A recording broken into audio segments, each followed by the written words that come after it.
സൂക്ഷിച്ചോ ആടാ മാമാ ഒരു കണ്ണുമിട്ടായി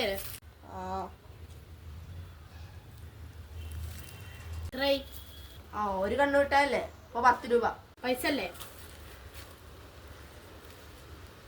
ബാക്കി വെച്ചൊന്നു തരും. ഈ മിഠായി വാങ്ങാനാണ് ഇങ്ങോട്ട് വന്നേ? അല്ല ഞാൻ സയൻസിനാണ് വന്നത്. പക്ഷെ മാർക്കോ ആരാണെന്ന് അവനറിയില്ലടാ.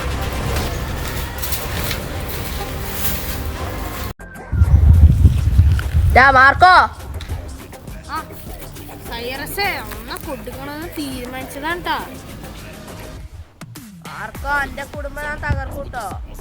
മാർക്കോ എന്റെ സ്വഭാവം അറിയില്ല കേട്ടോ. ഇങ്കി പിങ്കി പോങ്കി. പിന്നെ ഫാദർ ഡോങ്കി.